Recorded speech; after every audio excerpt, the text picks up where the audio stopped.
일장 의열의 사력 1. 일제가 두려워했던 조선 의열단. 일제가 대한제국을 침략한 뒤 두려워한 대상은 홍범도의 산포수 부대, 1920년대 김원봉과 조선의열단, 30년대 김구와 한인애국단이다.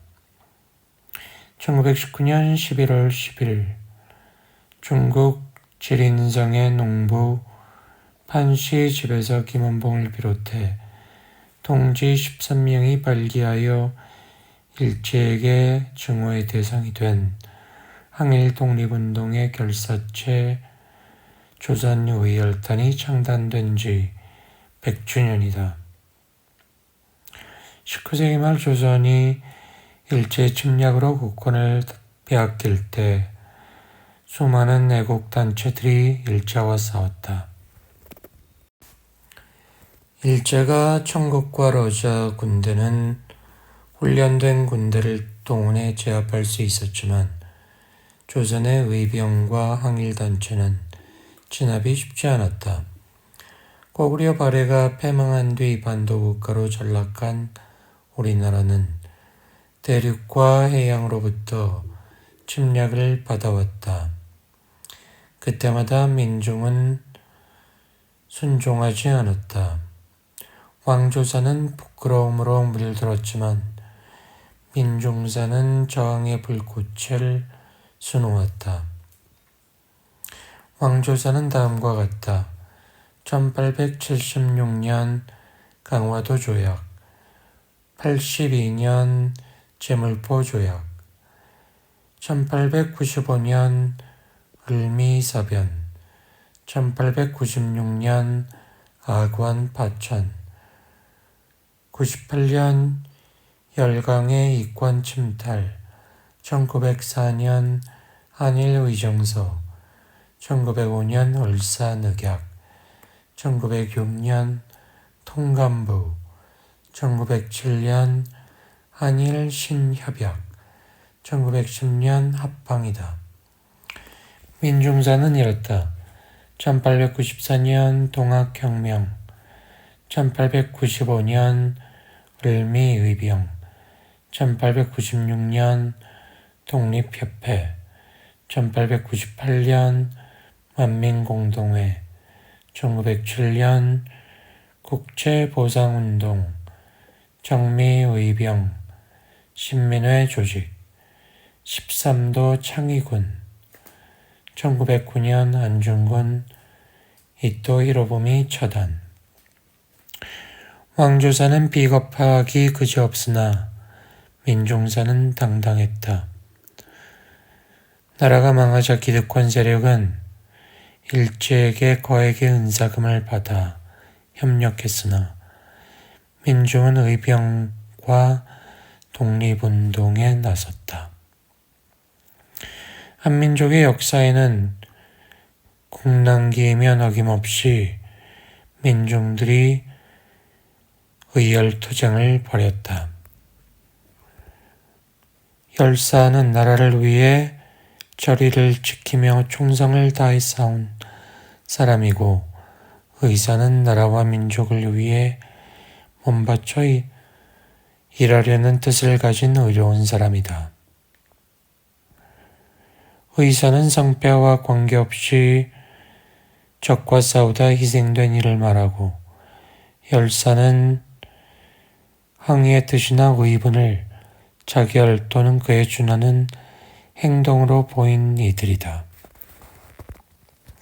김원봉을 비롯해 동지 13명은 항일 구국 투쟁에 신명을 바칠 것을 다짐하며 만든 조직을 의열단이라 명명했다. 2. 의를 위해 몸을 던진 지사들. 중국 남송시대의 충신이며 문장가인 문천상이 공자는 인을 이룩할 것을 말하고 맹자는 의를 취할 것을 강조한지라 의를 다하는 그것만이 인에 이르는 길이다 라고 했다. 의열단원들은 의를 통해 인을 이루려 한 자들이다. 우리나라 고난의 역사에서 의열사의 전통이 없었다면 기백이 없는 민족이 되었을 것이다. 의열단원들은 일제와 몸을 던져 싸웠다. 의열단의 목적과 활동이 의병과 같지만 의병이 최소한의 집단성을 갖고 싸운 반면 의열단원들은 단독으로 거사했다. 의열단이 1919년 창단하여 29년 샹하이에서 해산할 때까지 수행한 크고 작은 규모의 의거만 해도 34건이다. 의열단은 해방된 뒤에 긴 세월 동안 금제의 울타리에 갇혀 있었다. 민주화가 되고 영화가 상영되면서 세간에 알려졌다. 그나마 김원봉 정도만 주목되었을 뿐이다.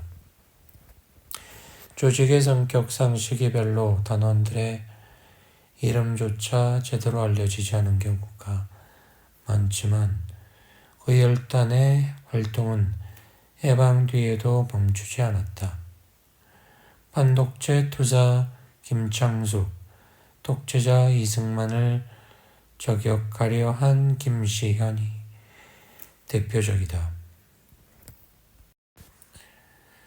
박열과 까네코 후미코가 일호왕 부자를 폭살하려고 할 때 의열단을 통해 폭탄을 입수하려 했다. 그들 역시 의열단원이었다는 일본 경찰의 자료도 있다. 또 우리나라 대표적 민족사학자 신천은 김원봉의 부탁을 받고 조선혁명 선언을 집필했다. 민족시인 이육사도 의열단원이었다.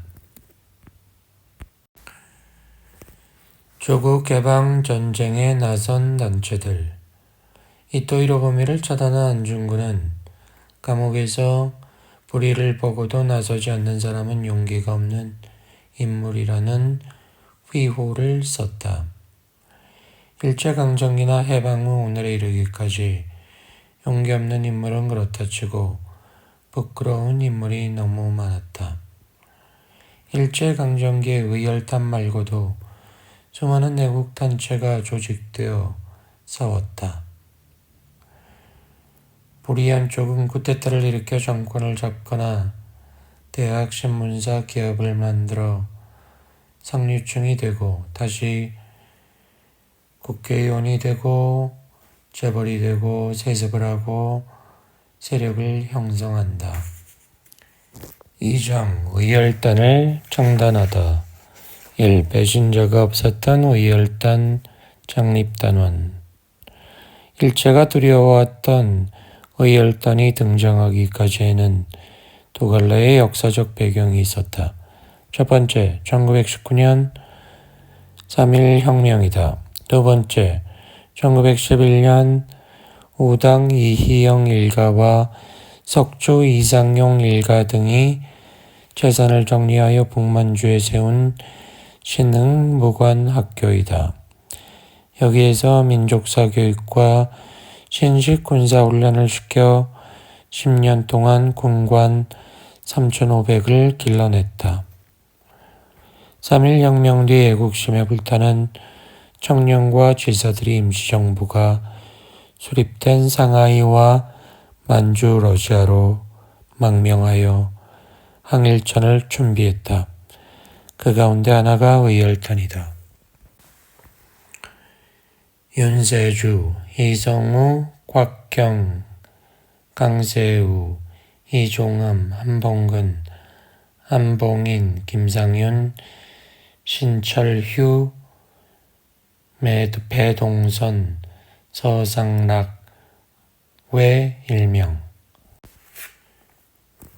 2. 김원봉 의백으로 선임되다.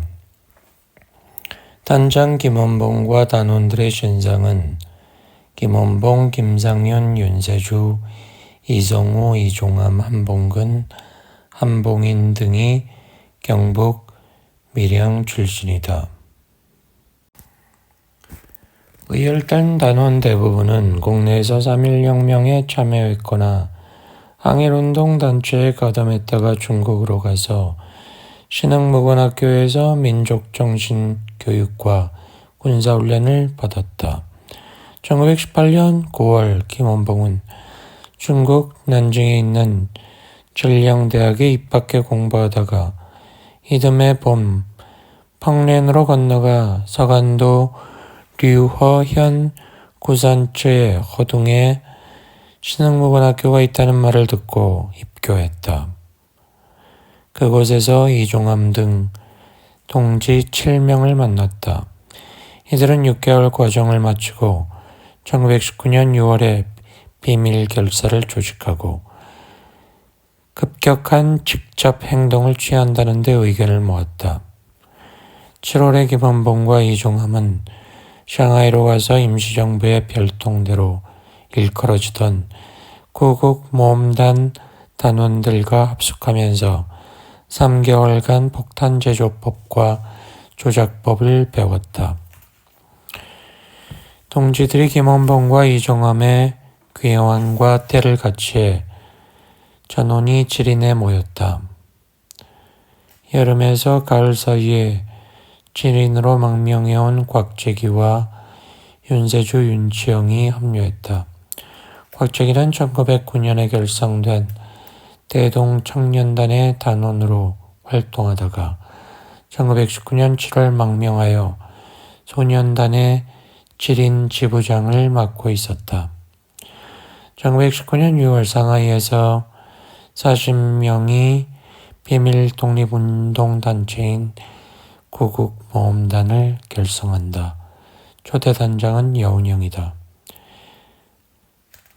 1919년 11월 9일 조선의 열혈 청년 13명이 지린산 바후먼박 중국인 농민 판 씨 집에 모였다. 지린의 11월은 초겨울이었다. 조국이 독립해야 한다는 일념으로 모인 이들은 밤을 새워 토론한 끝에 의열단을 만들었다. 의열단 창단 주역이 김원봉이 아니라 황상규라고 주장하는 견해도 있다. 3. 7부류의 암살 대상과 5가지의 파괴 대상. 초겨울 대륙에 밤이 지나고 동이 터왔다. 청년들의 회의는 그칠 줄 몰랐다. 1919년 11월 10일 마침내 뒷날 일체와 친일파들이 두려움에 떨던 의열단이 결성된다. 10년 동안 34권을 전개했다. 공약 10조를 채택했다. 공약 10조 1. 천하의 정의의 일을 실행한다. 2. 조선의 독립과 세계 평등을 위해 신명을 희생한다. 3. 충의의 기백과 희생정신이 확고한 자라야 단원이 된다. 4. 단위에 선하고 단원의 의의에 급히 한다. 등등이다. 의열단은 공약 10조와 함께 7가살, 즉 죽여야 될 7대상과 5파괴, 5가지 파괴 대상도 선정했다. 7가살 1. 조선 총독이하 고관 2. 군부순회 3. 대만 총독 4. 매국 적 5. 친일파 거두 6. 적의 밀정 7. 반민족적 토호 열신. 의열단은 총독 정치의 우두머리와 하수인들, 반역자 모두를 대상으로 지목했다. 5가지 파괴 대상 1. 조선 총독부 2. 동양척식 주식회사 3. 매일신문사 4. 각 경찰서 5. 기타 외적의 기관. 4. 진보적인 의열단 강령. 우리 독립운동사에서 의열단이 없었으면 건조했을 것이다. 의열단이 창단될 때에는 성문화된 단의 강령 같은 것은 달리 없었다. 평균 직권은 의열단의 진보적 성향을 보여준다. 지주소작 관계가 강화되던 식민지 조선의 상황을 볼 때 진보적인 것이었다. 의열단은 항일투쟁을 하면서 20개조 강령을 제정했다. 뒷날 정당 창당에 대비하여 주요 정책을 마련한 것이다. 의열단 20개조 강령 1. 조선민족의 생존 적인 일본 제국주의의 통치를 타도하고 민족의 자유 독립을 완성한다. 등등이다. 5. 폭탄 제조 기술을 익혀 실전에 대비하다. 게릴라 활동이 척박한 환경과 삼엄한 경계 속에서 성공하기 위해서는 정확한 정보와 치열한 준비가 필요하다. 의열단을 창단한 뒤 단원들은 훈련을 맹렬히 하고 첩보 활동도 했다. 창단 준비 단계부터 폭탄 제조와 사용법을 단원들에게 교습한 것은 의열단의 활동 방향이 처음부터 확고했음을 보여준다. 창단을 마친 의열단의 활동은 바빠졌고 활동 영역도 넓어졌다. 김원봉은 조선 청년들에게 자유는 우리의 힘과 피로 얻어지는 것이라고 강조했다. 3장 외적을 타도하자. 1. 실패로 끝난 첫 번째 거사. 의열단이 지린성에서 결성되어 준비하고 있을 때 중국 대륙은 요동치고 있었다. 청나라는 1895년 청일전쟁에서 패배하여 시모노세키 조약을 맺었는데 조선에 대한 종주권을 파기하고 요동반도와 대만, 팽호 섬 한량, 배상금 200냥 지불 등이 포함되는 굴욕을 당했다. 이에 앞서 프랑스와 치렌 전쟁에서도 패배하여 월남을 프랑스에 넘겨주는 등 종이 호랑이로 전락했다.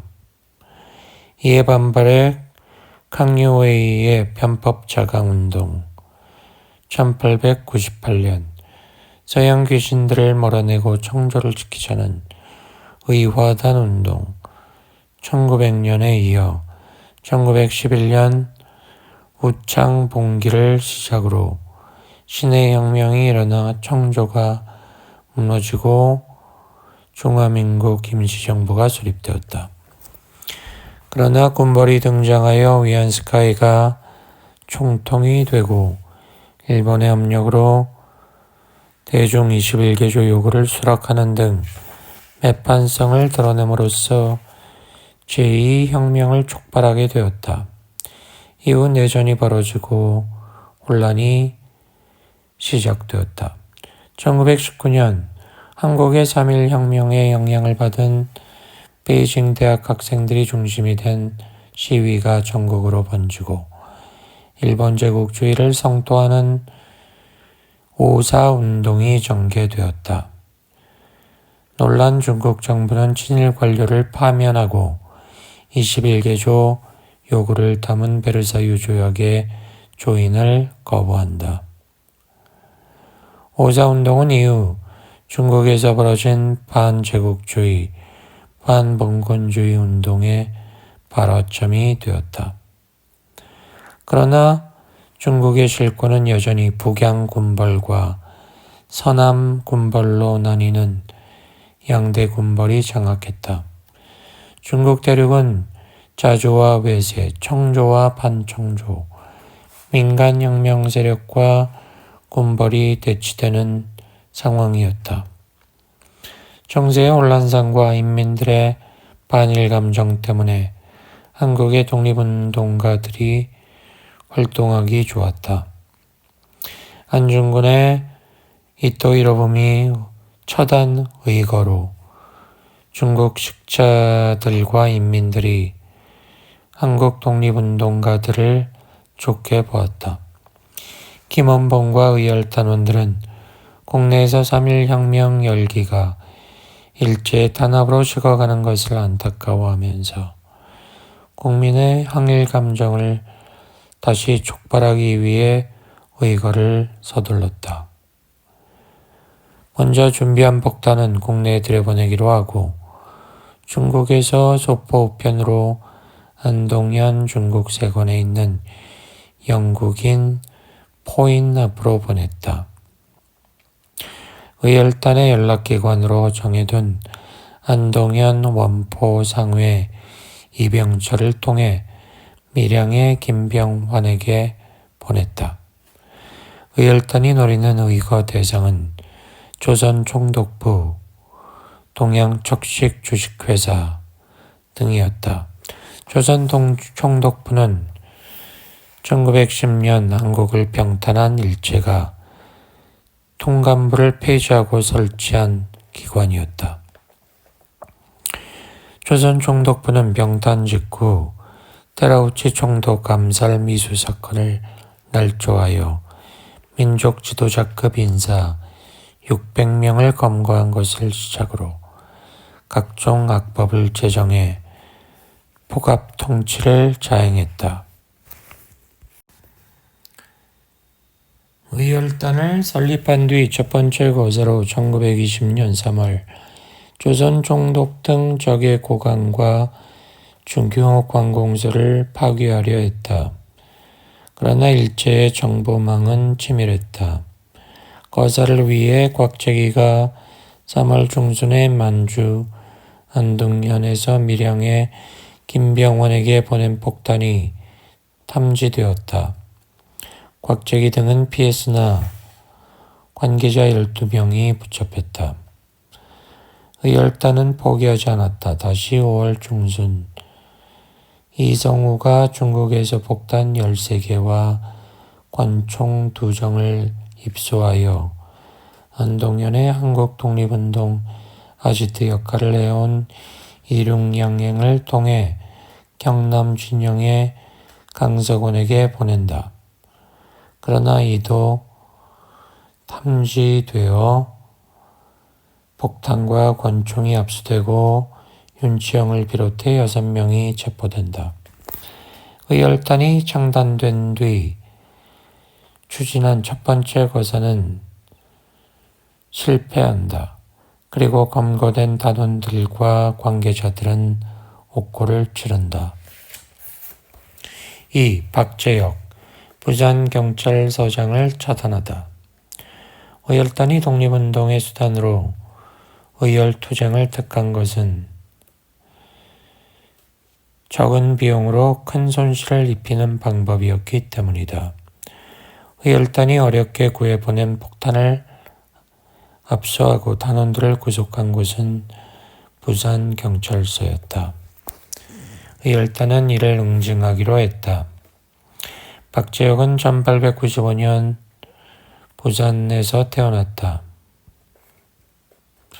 의협심이 강한 그는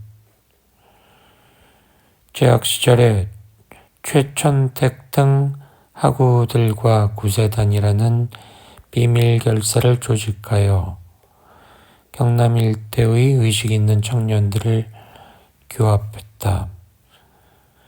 그러던 중 체포되어 고문을 당하고 풀려났다. 박재혁은 졸업 뒤에도 이 지역 청년들과 접촉하면서 항일운동을 이어나갔다. 박재혁은 죽음을 각오했다. 김원봉은 상하이에 온 그에게 동지들의 복수를 위해 부산으로 출발할 것을 명했다. 박재혁은 폭탄 1개 군자금 300원, 여비 50원을 받고 일본을 거쳐 9월 부산으로 들어왔다.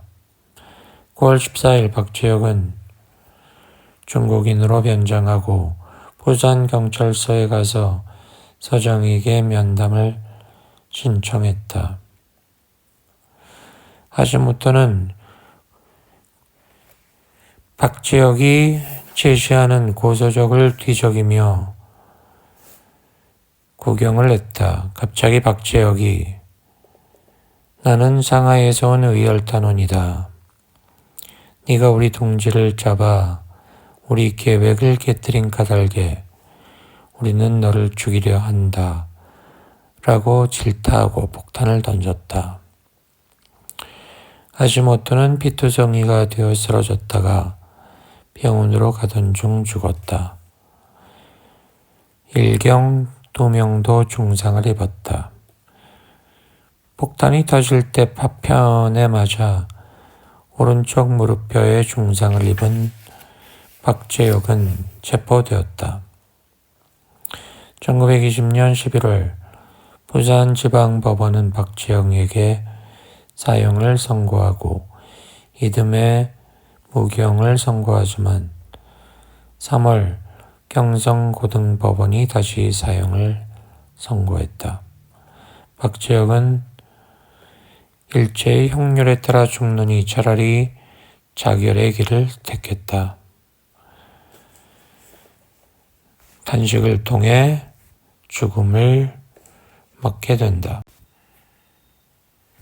3. 최수봉 밀양경찰서에 폭탄을 던지다. 의열단은 부산경찰서 폭발을 성공시킨 뒤 다시 의거의 대상으로 밀양경찰서를 골랐다. 총독부 폭파미수 사건으로 밀양 출신 의열단원들이 붙잡혀 고문을 당하고 있어서 동지들의 복수를 하고 싶었을 것이다. 국내에서 3.1 혁명의 열기가 식어가는 걸 볼 수 없다고 생각하기도 했다. 1920년 12월 27일 경남 밀양경찰서에서는 서장 와타나베 스에지로가 간부 19명을 모아놓고 훈시를 하고 있었다. 그때 폭탄이 터졌다. 첫 폭탄은 순사부장 오른팔에 맞고 두 번째 폭탄은 폭발의 위력이 약했다. 폭탄을 던진 사람은 일경들이 우왕좌왕하는 사이에 피신했다. 그러나 경찰들이 포위하자 민가 부엌에 있던 식도로 자기 목을 찔렀다. 회복시켰다. 폭탄을 던진 사람은 밀양 출신 의열단원 최수봉이었다. 최수봉은 1913년 평양으로 가 송실학교에 입학했다. 3년만 다니고 중퇴했다. 1919년 최수봉은 고향으로 돌아왔다. 3.1 만세 시위가 벌어졌다. 1919년 12월 최수봉은 이종암에게서 폭탄 2개를 받았다. 그리고 거사를 벌인 것이다. 일제는 최수봉의 재판을 빠르게 처리했다. 1921년 2월 무기징역이 선고되었으나 4월 사형이 선고되었다. 최수봉은 1921년 7월 대구 감옥에서 순국한다. 27세의 나이다. 일제는 밀양 청년회가 준비한 장례식을 막고 장례식을 준비한 관계자들을 잡아들여 조사했다. 사장 신채호 의열단선은 짓다. 1. 김원봉 신채호를 찾아 베이징으로. 의열단의 폭렬투쟁은 한국 민중에게는 물론 독립운동가들에게도 희망의 메시지였다. 그러나 의열단의 독립운동을 싫어하는 이들도 있었다. 이른바 외교론을 기치로 임시정부를 이끌던 이승만 계열은 의열단을 싫어했다.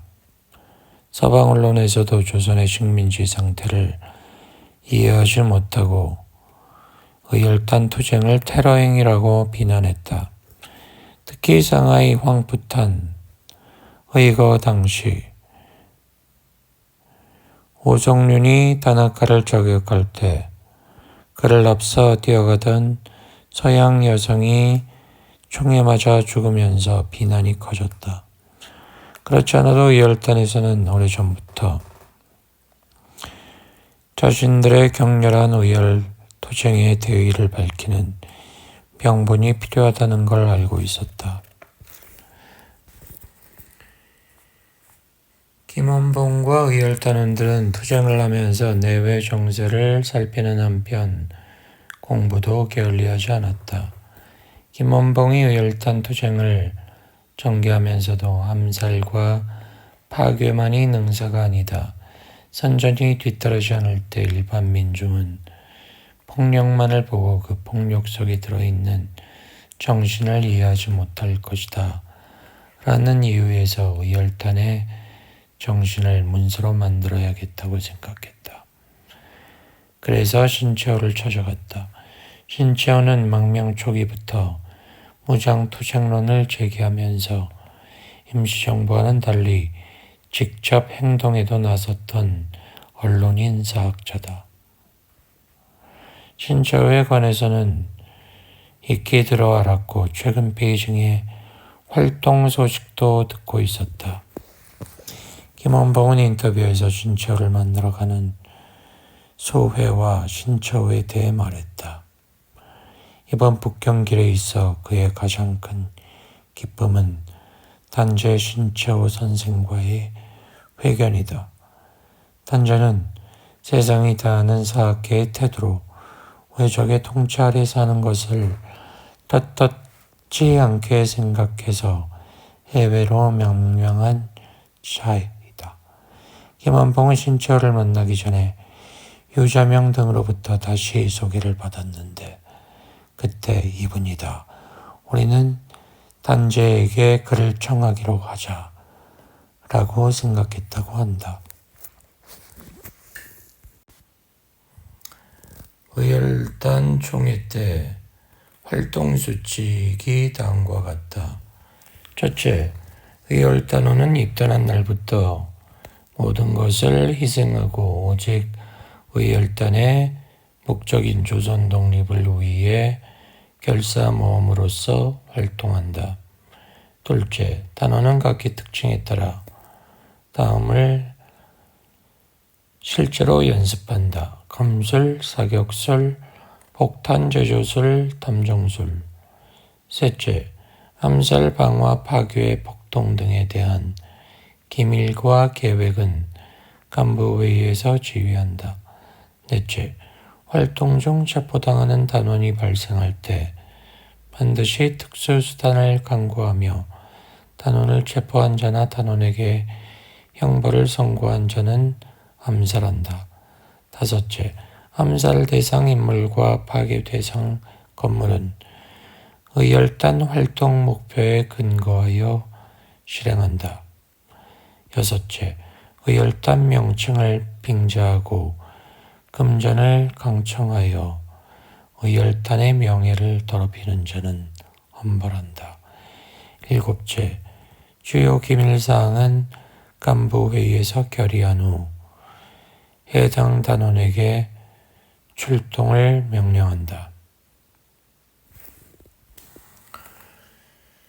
신채호가 아나키스트로 전원에 가던 과도기에 집필한 의열단 선언은 1920년대 초반 이후 민족주의 독립운동 노선과 독립운동 전반에 영향을 미친다. 의열단은 이 선언문이 채택된 시기를 전후하여 더욱 가열차게 투쟁을 전개했다. 5장 이어지는 의열투쟁 1. 파결 일왕부자 처단을 기도하다. 1920년대 초기에는 1919년 3.1 혁명의 열기가 살아있어서 국내를 가리지 않고 항일투쟁이 활발했다.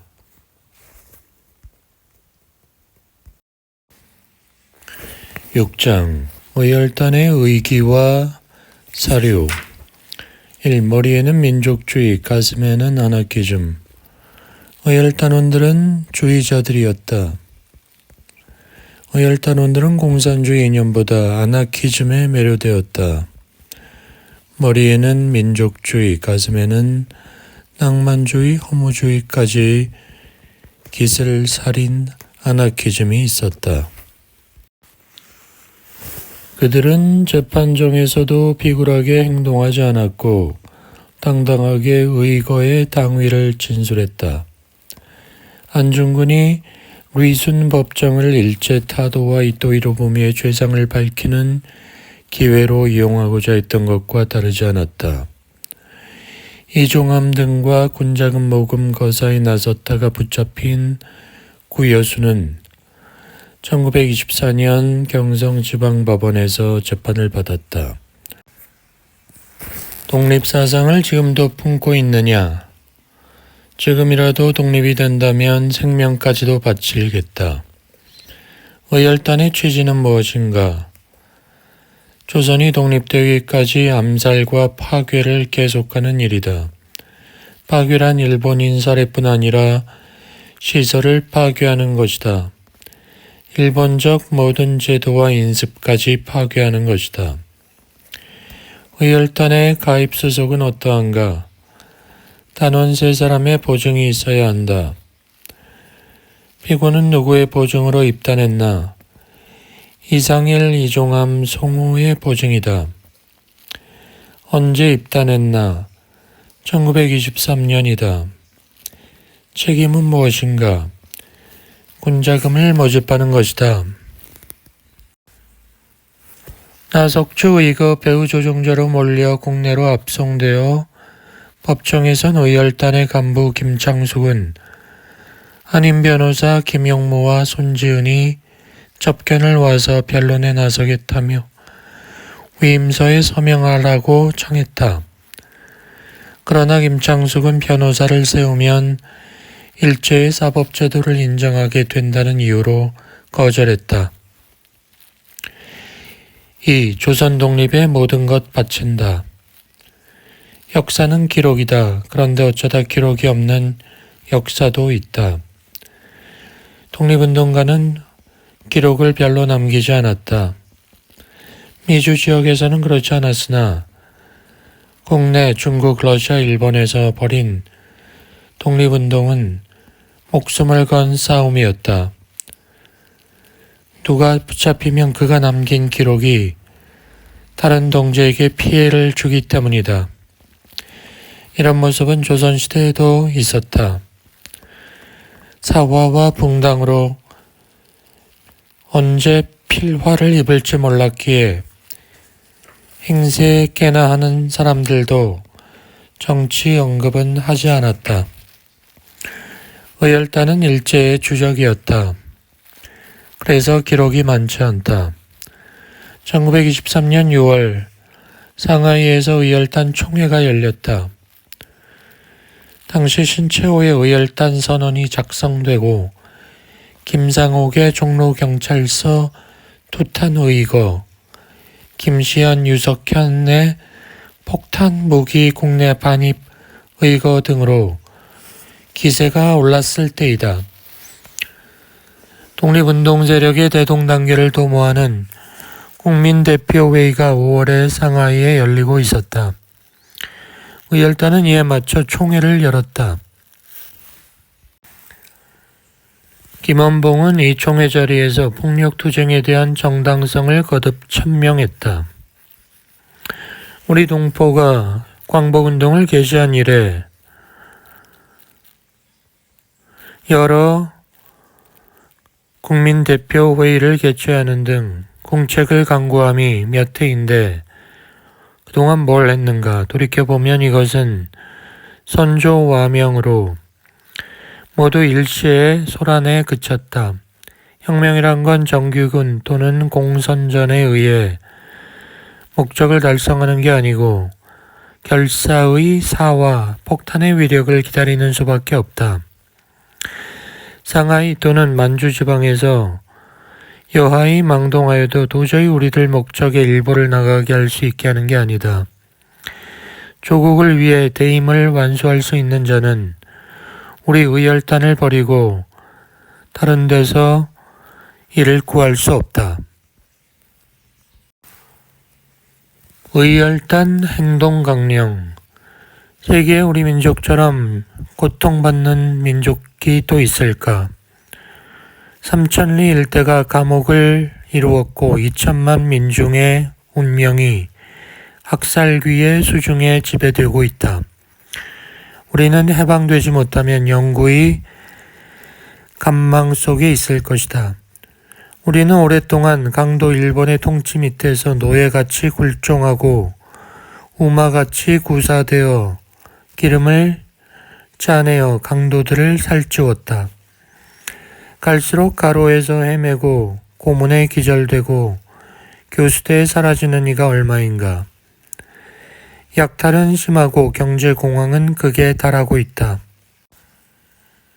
우리는 자살하지 않으면 죽임을 당할 것이다. 벗어나려면 혁명밖에 없다. 우리가 노예, 아사, 교수대, 학살의 연쇄순환 중에서 후자는 전자에 속하고 자녀는 부모를 수하여 영구 망감의 함정으로 향하는 도살장으로 가는 양의 무리와 같다. 해방되려면 폭력혁명밖에 없다. 자유를 찾지 못하면 우리는 망할 것을 알았다. 그러면 자유를 위해 몸바칠 뿐이다. 자유의 값은 피와 눈물이다. 자유는 은혜로서 받을 것이 아니요 힘으로 취해야 한다. 우리에게 얽매인 쇠줄은 우리의 손으로 끊어야 한다. 우리의 생활은 자유를 위하는 싸움뿐이다. 온갖 수단으로 싸우자. 독립과 자유가 올 때까지 싸우자. 다음은 1929년 3월 1일 혁명 10주년을 맞아 발표한 3.1 10주 선언의 내용이다. 제군 3월 1일 조선 전 민족의 독립만세 소리로서 터지고 불가승수의 형제자매의 선열로서 물들어진 3.1일은 오늘로서 10주년이다. 해마다 이날을 맞을 때마다 우리는 분한과 결의를 한 번씩 더 새롭게 하였다. 그러나 10주의 오늘에는 그 결의가 심하지 아니할 수 없다. 10주가 1주나 2주보다 긴 세월의 단위인 때문이다. 우리가 혁명으로 얻은 체험이 최근에 이르러 심각하게 되었기 때문이다. 또 공적적으로 심하여진 착취에 의하여 우리의 분한이 통절해졌기 때문이다. 10년을 두고서 우리의 투쟁은 무엇을 해결했는가? 조선을 야수와 같이 짓밟는 제국주의는 얼마나 타파되었는가? 노동 및 일반 대중의 생활이 얼마나 해방되었는가? 우리는 아무것도 해결하지 못했다. 삼천리 전 반도는 더 심한 착취와 눈물의 심연으로 변했다. 3.1운동 이후, 아니 그 전부터 오늘까지 우리가 죽음으로써, 피로써, 가난으로써 심은 거룩한 종자는 수확되지 못했다. 그러면 우리의 해방운동은 절망적인 것이냐? 아니다. 제군의 조금이라도 낭망해서는 아니 된다. 일본 제국주의의 힘은 아직은 강하지만 그것의 도괴의 필요는 우리의 승리의 필연과 같이 증명되며 약속된다.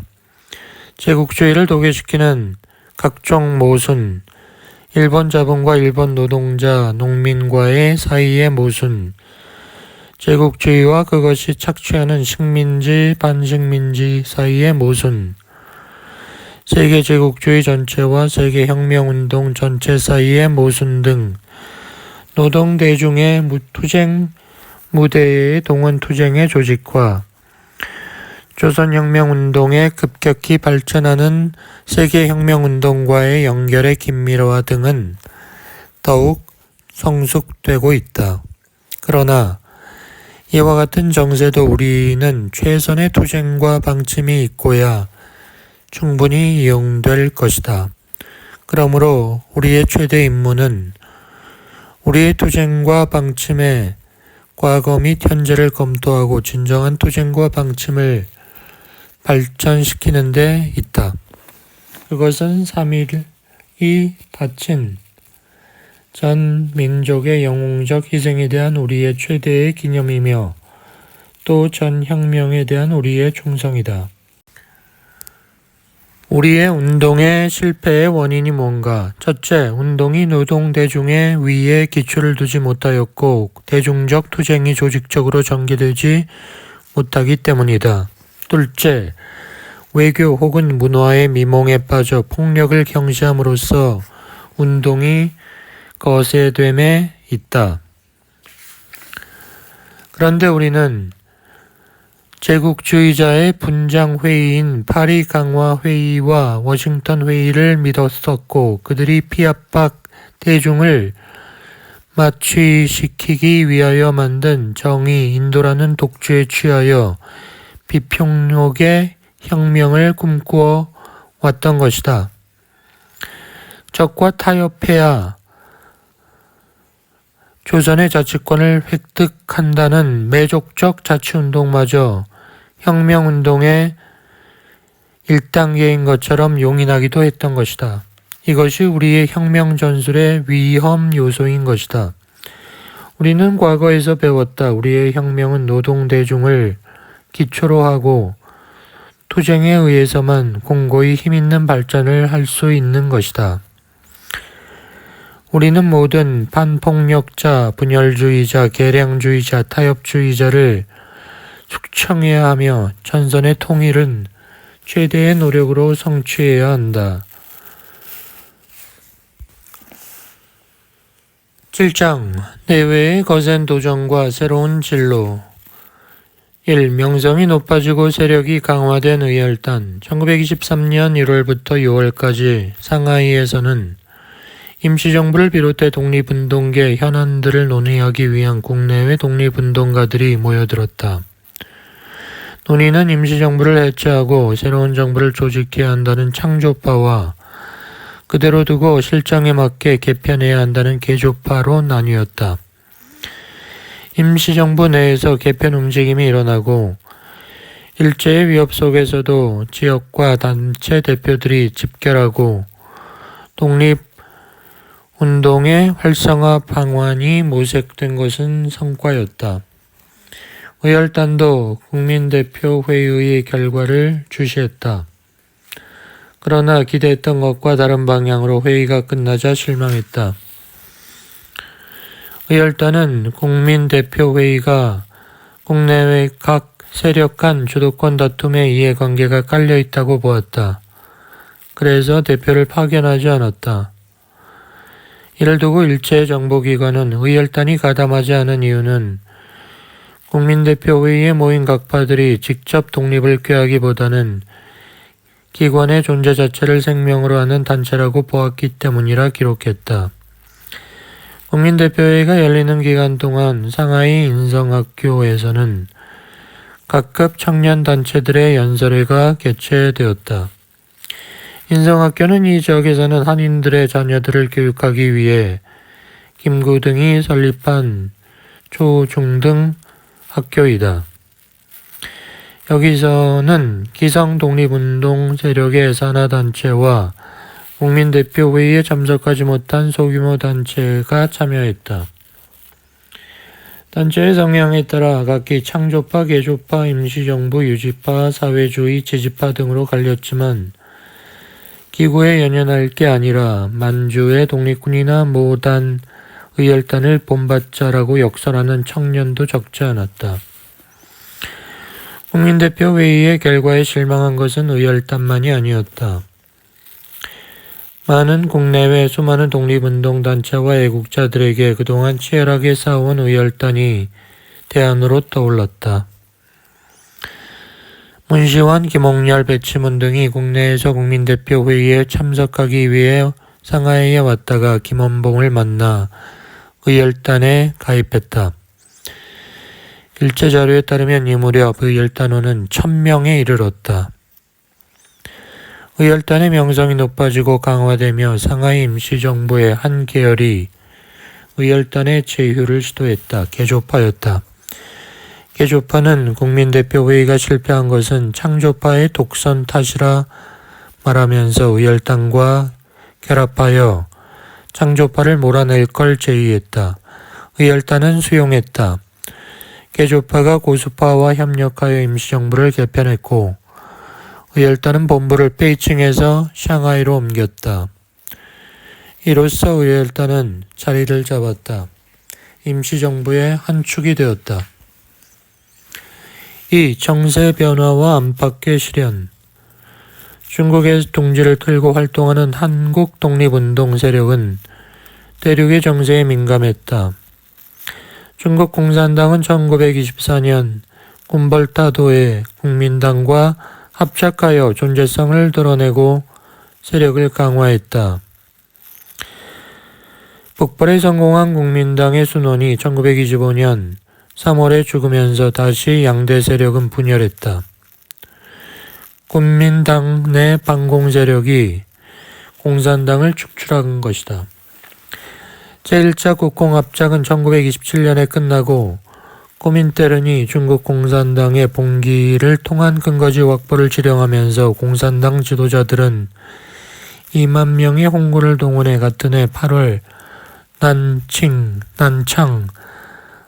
남창에서 봉기하였다. 국민당군이 압박하자 홍군은 광주로 후퇴했다가 12월 다시 무장봉기를 일으키고 이곳에 고민을 수립한 뒤 국민당과 3주간 전투했다. 여기엔 한국 청년 100명도 참가했다. 김원봉과 의열단 간부는 중국 대륙의 정세가 바뀌자 진로 문제를 논의했다. 이제까지 폭렬투쟁이 일제에 타격을 준 건 사실이나 효과가 없었다. 의열단에서는 그동안 국내외에서 의열투쟁을 하는 한편 조직을 확대하고 다른 단체와 연합하고 소련의 지원을 요청했다. 북만주에 근거지를 두고 있던 적기단은 상하이파 고려 공산당계의 무장비밀 결사로 민족혁명과 사회혁명을 내걸고 친일본자를 응징했다. 이런 적기단이 의열단의 합작을 제의했다. 그러나 성사되지 못했다. 의열단은 1924년 1월 일본 도쿄에서 치러지는 왕세자 히로히토의 결혼식에 폭탄 300개를 가지고 들어가 투탄하는 거사를 계획했다. 의열단은 이 거사를 적기단과 함께하려 했다. 그래서 소련 코민테른에 거사에 필요한 자금을 요청했으나 얻지 못했다. 결국 거사는 무산되었다. 국내에서는 의열단의 의거가 부작용으로 나타났다. 의열단이 환호를 받자 의열단 행세를 하는 사이비가 등장해 의연금을 갈취한 사건이 잇따랐다. 이에 따라 의열단에서는 단의 명예를 훼손하는 협잡회가 잡히는 대로 엄벌할 걸 결의하고 의열단원은 반드시 신임장을 가지고 있으니 현혹되지 말라는 성명을 발표했다. 의열단의 이 같은 방도에도 독립운동 기금 모집은 갈수록 어려워졌다. 국내 유지들이 총독 정치에 편제되고 후원이 두려워 용기 내기 어려웠다. 그러자 방향을 바꿨다. 소규모적 폭렬투쟁보다 중국의 반일 세력과 연대하거나 그들을 지원하는 전략으로 전환했다. 1924년 1월 중국 국민당 1차 전국 대표회의에 참관하고 순원과 면담한 바 있는 김원봉은 국민당 요인을 만나 중국 정부의 한국 독립운동 지원의 당위성을 설명했다. 의열단에게 1920년대 전반기는 가장 활기찬 대일 항쟁의 기간이면서 내부적으로 어려움에 봉착한 시기다. 시간이 갈수록 의열단과 상하이 청년 동맹이 선의의 경쟁을 넘어 서로 시기하는 사이가 되었다. 상하이 청년동맹은 의열단과 비슷한 주의와 강령으로 의열단에 대항했는데 조직이 신장하여 1924년 말에 가서는 백수십 명에 이르면서 의열단을 능가하고 상하이에서 유력한 단체가 되었다. 상하이 청년층 운동계의 주도권을 놓고 대치하는 가운데 1924년 가을부터 겨울까지 두 단체 사이에 노선 공방의 논쟁이 벌어졌다. 결과는 상하이 청년동맹의 승리다. 이때 상하이 청년동맹이 개진한 운동 논리는 의열단이 노선을 변환하는 데 영향을 미치게 된다. 3. 황푸공관학교에서 정치군사교육을 받다. 중국 국민당 총리 순원은 1924년 6월 정치의 인재를 양성하여 혁명의 전위로 삼기 위해 황푸군관학교와 국립광등대학을 세웠다. 김원봉과 일부 단원들은 새로운 기술을 배워 일제와 싸우겠다는 각오로 황푸군관학교에 들어갔다. 의열단 간부들이 황푸군관학교에 들어가기로 한 것은 대단한 결단이었다. 많은 의열단원이 무장투쟁학습의 길을 찾아 황푸군관학교에 들어갔고 일부는 통신 연락 등의 업무를 위해 의열단에 잔류했다. 제중동포 독립운동 연구가 최봉춘은 김원봉 일행의 입교 시기를 1925년 여름이라고 주장한다.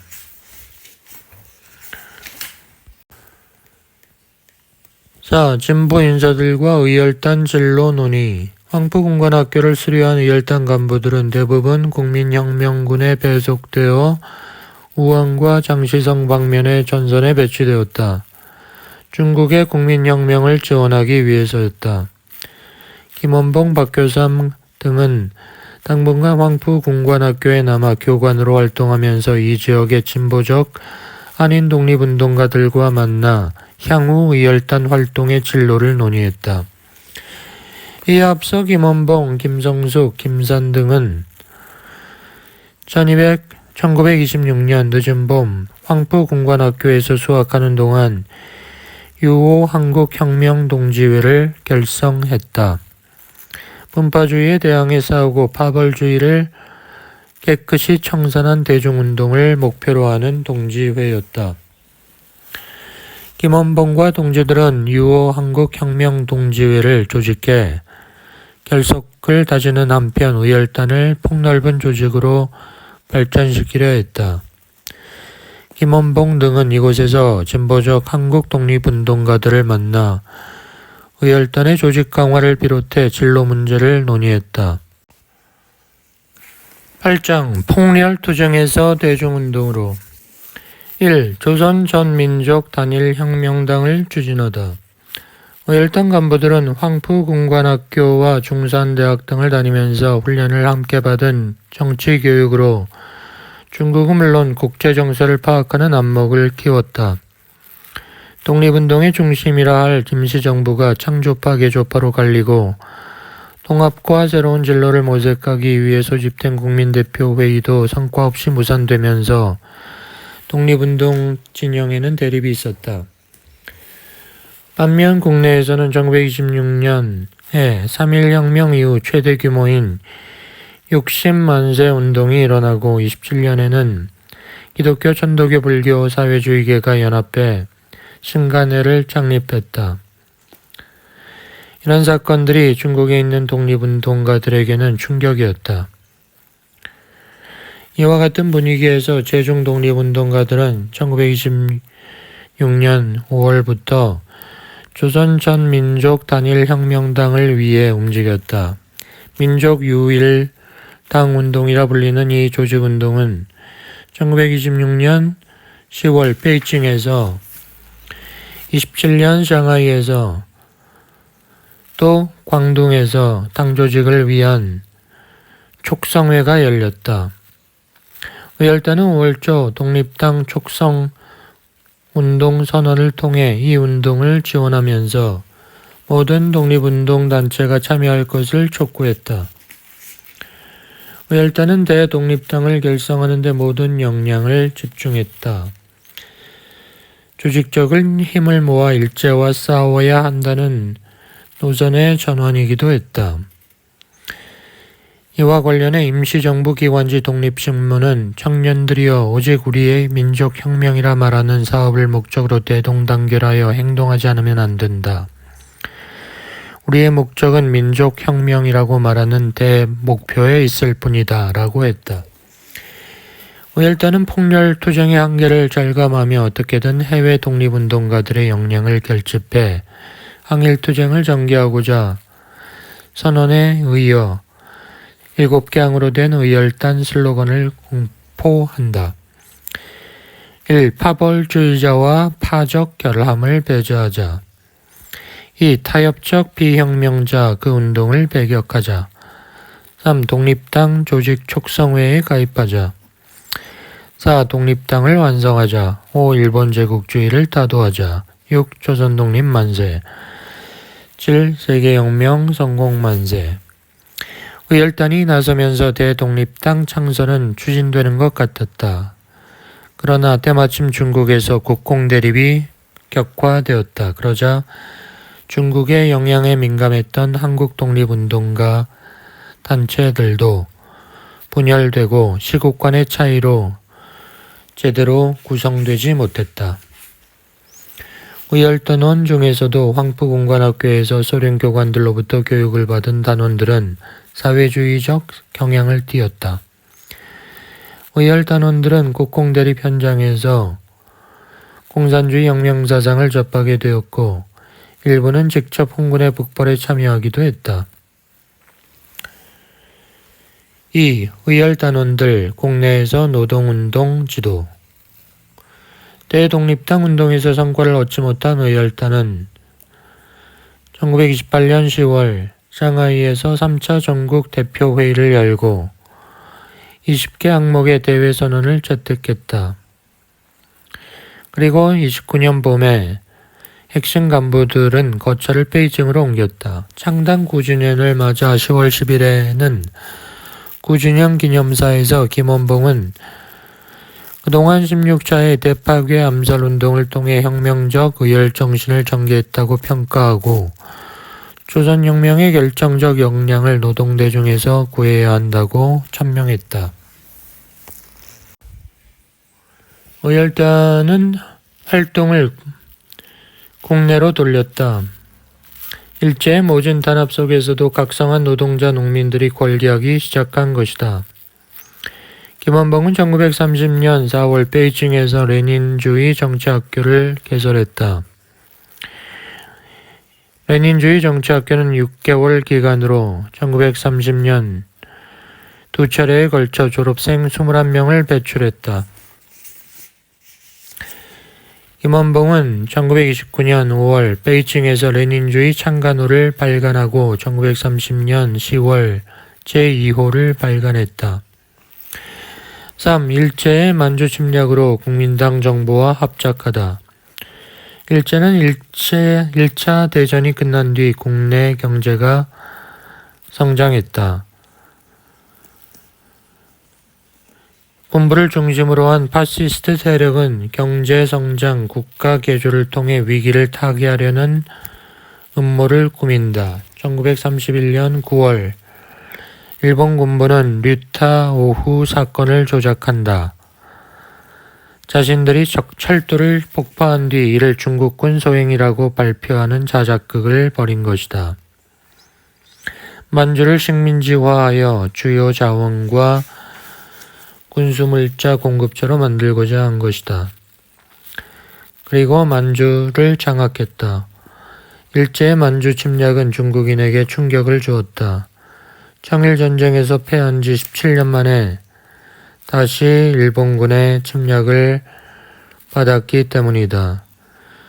전국 주요 대학에서는 항일 구국회가 만들어지고 난징의 중앙대학생 4,000명은 항의 시위를 벌였다. 일제의 만주 침략은 치밀하게 진행되었다. 만주 지역을 관동군이 점령하여 친일 만주 괴뢰 정권을 수립한 뒤 만주국으로 위장 독립시켜 일본이 지배한다는 책략이다. 그러나 일제의 예상은 빗나간다. 일제의 만주 침략은 만주족과 한족의 대립이 아니라 내전 상태이던 중국 혁명군과 공산군의 제2차 국공합작의 계기를 만들어 주었다. 일제나 아랑곳 없이 1932년 1월 28일 이른바 상하이 사변을 도발하고 국민당 정부 수도인 난징까지 위협했다. 급변하는 청세가 한국 독립운동가들에게 기회가 되었다. 의열단은 발빠르게 움직였다. 32년 봄 황푸공관학교의 인맥을 통해 중국 국민당 정부와 협력하고자 했다. 짱제스의 국민당 정부는 의열단의 합작 제안을 수용한다. 항일 문제가 시급했던 그들은 조선 청년들이 필요했다. 9. 민족혁명당 모태 역할 1. 민족혁명당 좌우 진영을 통합하다. 우리 독립운동가들은 1920년대 후반기부터 중국 관내와 만주 지역에서 민족유일당 운동을 펼쳤다. 그 결과 1929년 남만주에서 조선혁명당이 만들어지고 1930년 1월 상하이에서 한국독립당, 7월 북만주에서 조선독립당이 만들어졌다. 이러한 지역별 당 조직을 하나로 묶기 위하여 김규식, 안창호, 이동영, 최동호 등이 중심이 되어 상하이에서 독립전선 통일동맹을 결성하고 일제의 중국 침략이 진전되자 1932년 10월 상하이에서 한국대일전선 통일동맹이 결성되었다. 그리고 1934년 통일동맹 2차 대표회의에서 단일 대당 결성안이 의결되었다. 1934년 3월 1일에 열린 통일동맹 2차 대표회의에서 통일동맹을 해체하고 신당을 결성하기로 했다. 최대 규모의 좌우 연합 정당인 민족혁명당은 이 같은 과정을 거쳐 1935년 6월부터 7월까지 중국 난징시 진寧대학 대례당에서 창당대회를 열었다. 독립운동 진영의 수건이 이루어지는 순간이었다. 진통이 적지 않았다. 민족혁명당은 김규식을 주석으로 선임했다. 다양한 계파가 참여한 민족혁명당의 주역들이 이념과 노선을 넘어 포용력 있고 의회주의자인 그를 선임한 것이다. 실권자는 당세가 강한 김원봉이었으나 당대표는 김규식이 맡았다. 5개 단체는 해소 선언을 발표했고 통일동맹은 자동 해체되었다. 신당에 참여한 5개 단체의 이념적 기조나 정치 노선이 구별될 수 있는 것은 아니었으나 대체로 한국독립당, 신한독립당, 조선혁명당, 대한독립당은 반공 노선의 우익적 입장이었다. 반면 의열단은 단원 중 일부가 사회주의 이념을 지향하는 성향이 강했다. 따라서 민족혁명당은 독립운동 전선 내 중도 좌파와 중도 세력의 통합체요, 좌우 합작의 실현에 의한 통일 전선체였다. 그것은 1920년대 중반 이래 지속된 민족 통일 전선 운동의 큰 성과다. 다만 통합의 범위가 만주 지역 일부와 국내의 운동 세력에는 미치지 못한 채 중국 관내 지역과 미주로 국한되었다는 한계가 있다. 뒤날 임시정부 국무위원 가운데 양기탁, 최동호, 유동열, 조소왕, 김규식 등 5명이 참여한 사실을 볼 때 기대가 컸다는 걸 알 수 있다. 김구를 중심으로 하는 임시정부 요인들은 민족혁명당에 참여하는 것을 거부했다. 민족혁명당 창당의 핵심 세력이 김원봉을 중심으로 하는 의열단 계열이라는 것, 그리고 신당 창당 세력의 일부에서 임시정부 해체를 주장한다는 게 이유였다. 김구와 임시정부 고수파 인사들은 김원봉과 의열단을 사회주의 계열로 인식하면서 통합신당에 참여하는 걸 반대한 것이다. 이 민주혁명 이념 제시 5개 단체 독립운동가 2200명이 참여하여 만든 민족혁명당은 민족혁명과 민주주의 혁명을 동시에 수행하여 조선혁명을 완성한다는 정책을 내걸었다. 10장 조선의용대 창설과 항일전 1. 조선의용대를 창설한 배경 일제가 중일전쟁을 도발했다.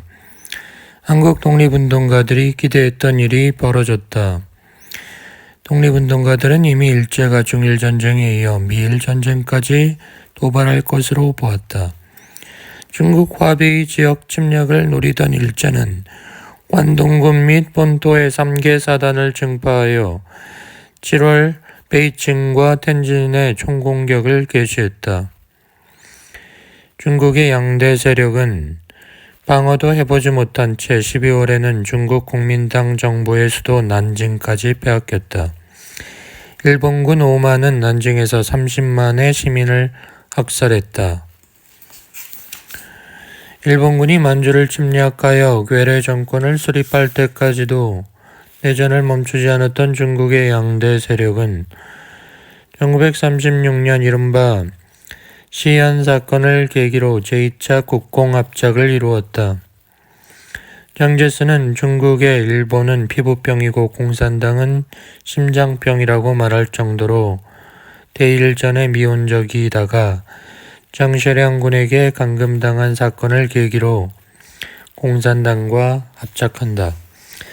그동안 중국의 국민당 정부는 한국 독립운동가 중에서 김구와 김원봉을 지원했다.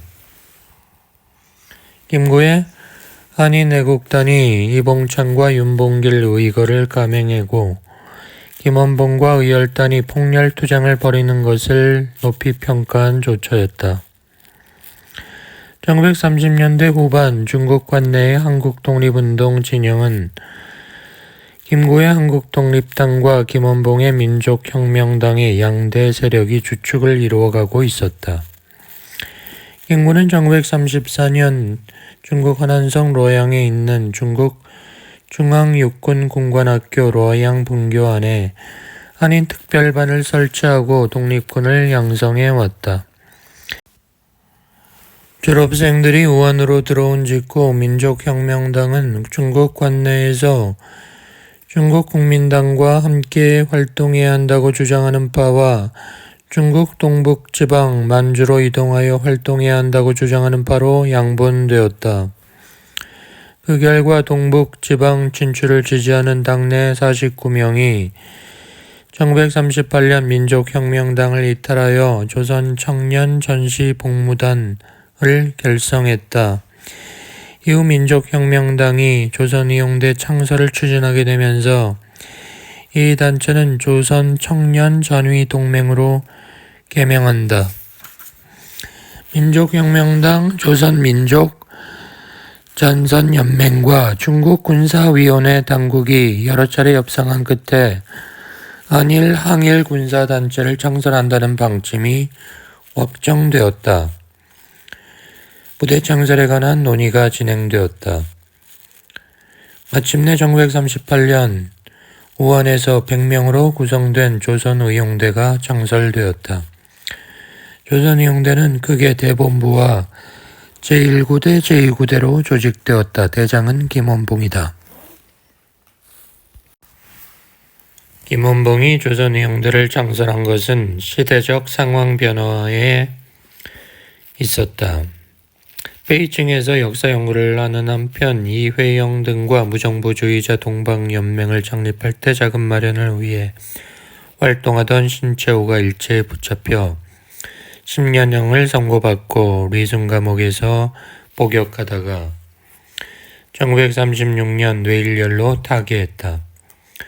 그는 김원봉의 요청으로 1923년 조선혁명 선언을 작성한 동지였다.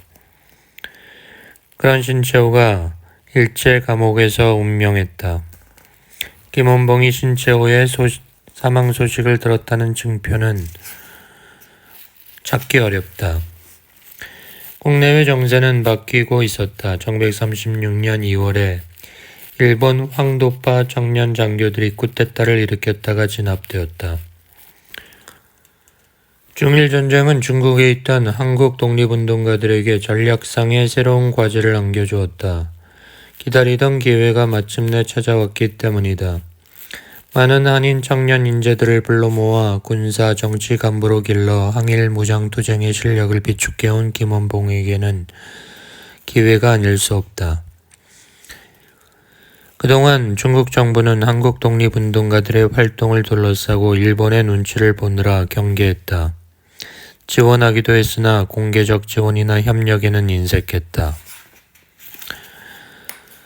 3. 1938년 10월 10일 조선의용대가 창설되다. 민족혁명당 간부들은 내외 정세 변화를 예리하게 보다가 마침내 조선의용대를 창설한다. 조선의용대는 민족혁명당의 노력과 역량이 없었다면 불가능했다. 김원봉을 지원하던 중국 정부의 삼민주의 행사는 삼민주의 청년단으로 개편되었다. 중국 정부는 정치부에서 관할한다는 조건으로 조선의용대 창설을 승인했다.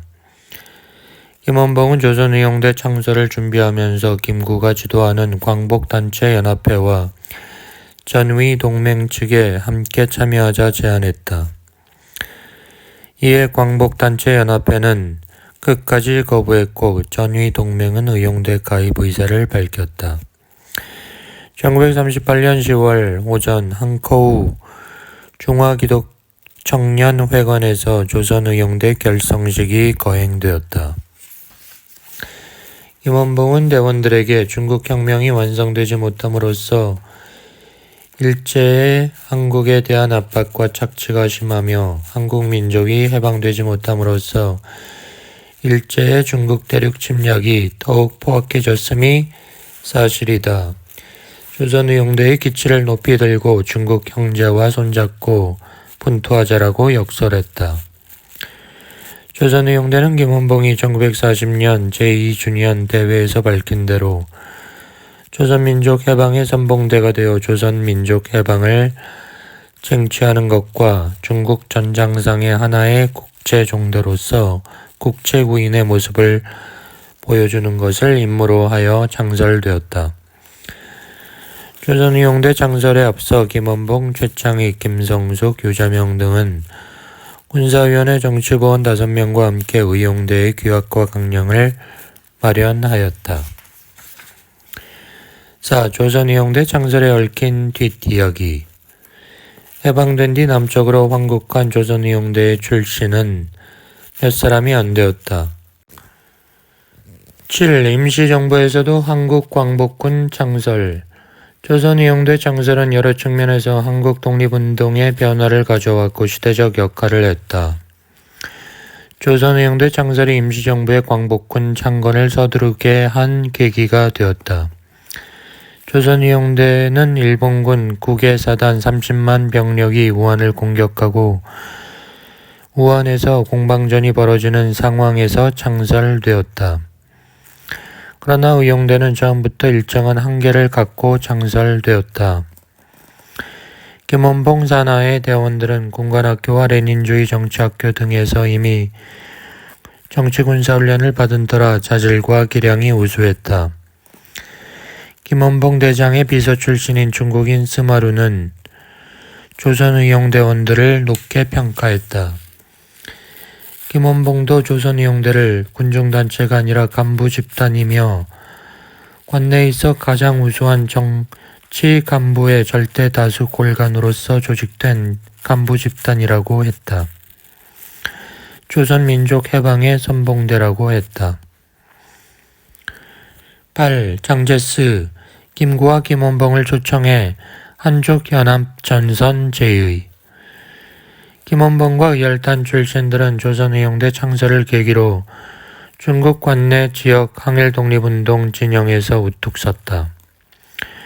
1937년 중일전쟁이 발발하자 7월 장제스 위원장은 김구와 김원봉, 유자명을 국민당 정부 하기훈련단이 있는 위산으로 초빙했다.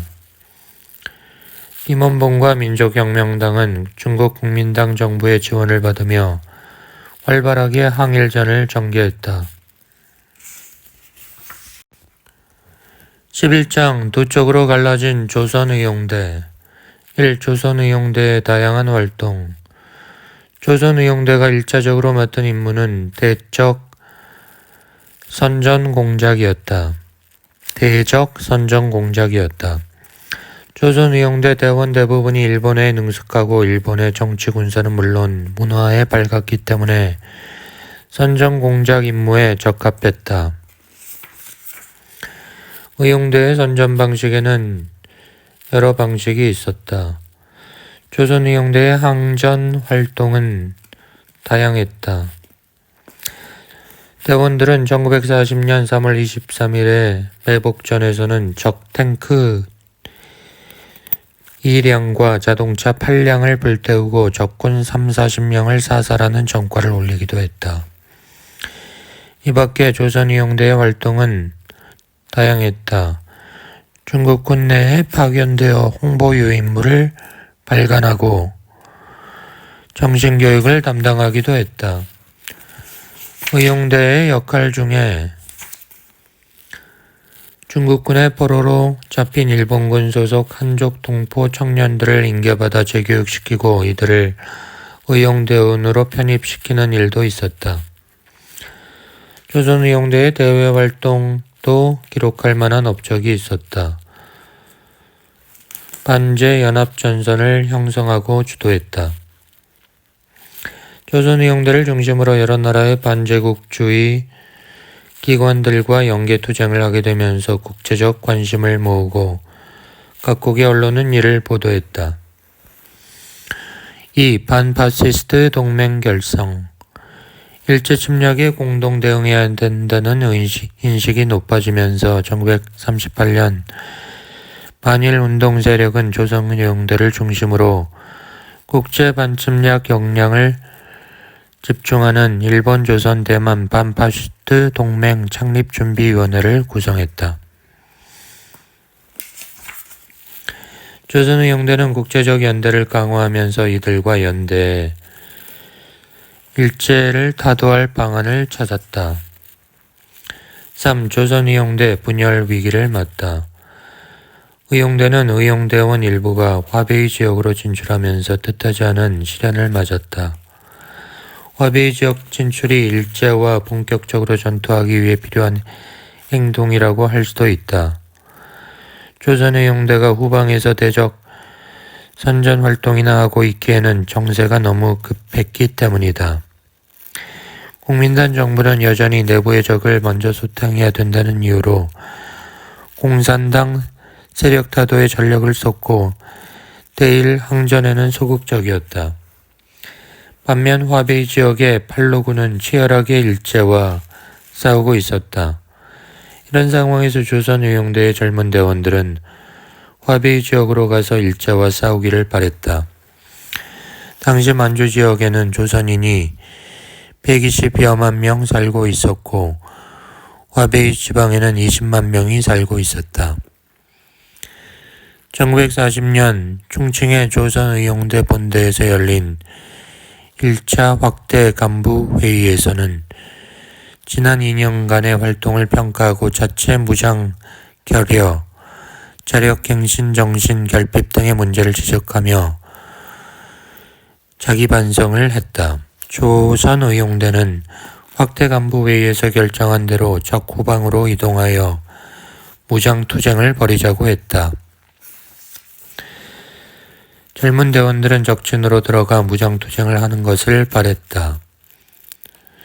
장제스의 국민당 정부 측보다는 모택동이 이끄는 팔로군 측의 노선에 더 동조했다.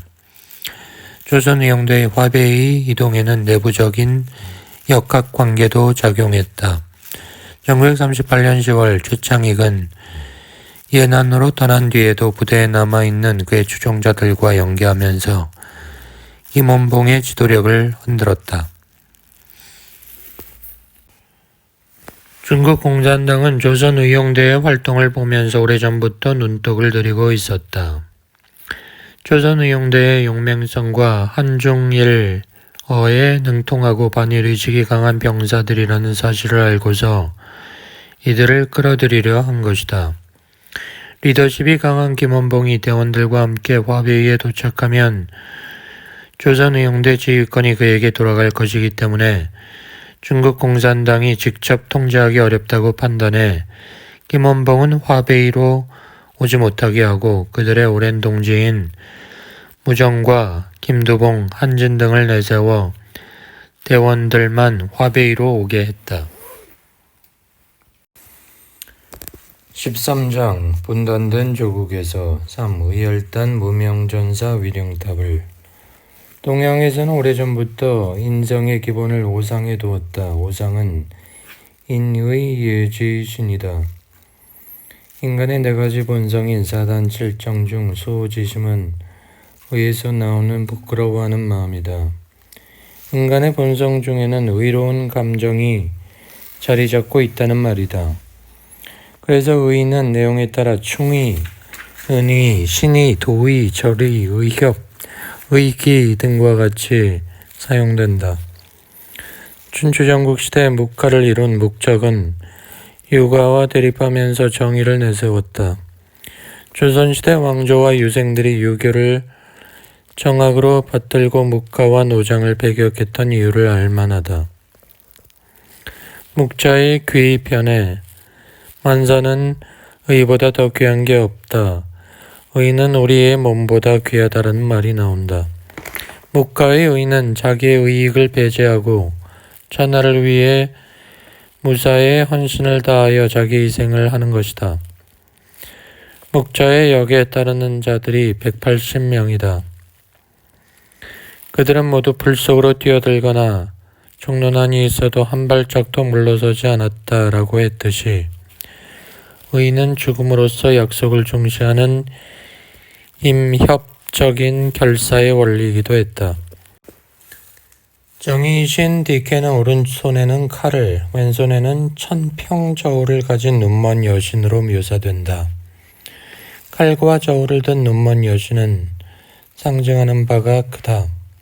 플라톤은 정의가 없는 국가는 강도 집단이라고 말했다. 앞말 아래 강점기는 신채호의 표현을 빌리면 과거 수십 년 역사야말로 용자로 보면 탐해할 역사가 될 뿐이며 인자로 보면 상심할 역사가 될 뿐이었다. 그런 의미에서 의열단원들은 용자들이었다. 그래서 탐해, 즉 침뱉을 역사를 바로잡고자 죽음의 길에 나섰다. 우매한 임금, 대신들, 벽골까지 사대주의 유생들, 나라를 팔아서라도 높은 자리를 챙기겠다는 정상배들이 나라를 망친 대가로 일제로부터 자규를 받아 호의호식할 때였다.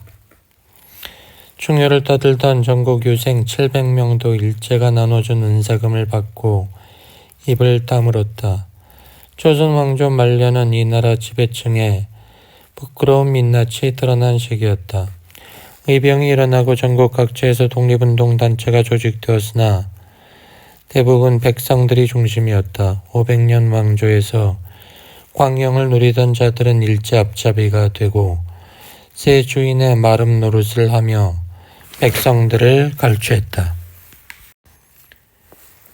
그래서 의열단이 나선 것이다. 의열단의 항일투쟁과 그들의 희생 그리고 해방 뒤 이들에 대한 처우와 인식은 한반도 모순구조와 같다. 대한민국 임시정부는 주석이 암살당하고 요인들이 설 자리를 찾지 못했으나 그나마 헌법상 법통승계라도 인정받고 100주년을 맞아 국립대한민국 임시정부 기념관이 건립되었다. 그런다 의열단은 단장의 죽음조차 규명이 안 되고 있다. 김원봉과 의열단원들은 서훈되어야 한다. 국만기에 국권 회복을 위해 가장 강력하게 일제와 싸웠던 의열단장이 해방 74주년이 되고 창단 100년에 이르기까지 국가로부터 서훈을 받지 못한다는 건 말이 안 된다. 이제라도 의열단원들에 대한 서훈과 함께 민족순환의 상징인 서울 용산의 옛 일본군 주둔지에 의열단 무명전사 위령탑을 세워야 한다. 필리핀 수도 마닐라의 로하스 거리에는 리살 공원이 있다. 필리핀 독립운동의 지도자 호세 리살을 기리는 공원에 그의 동상이 있다. 스페인 제국과 싸우다 35살에 처형된 리살은 아시아 반제 투쟁의 선구자이다. 그 동상에는 리살의 유언이 새겨져 있다. 나는 조국의 밝은 새벽을 보지 못하고 죽는다. 그러나 밝은 세상의 사람들은 밤사이에 쓰러져간 사람들을 잊지 말아달라. 우리 의열단의 실상과 겹쳐짐으로 안타깝다.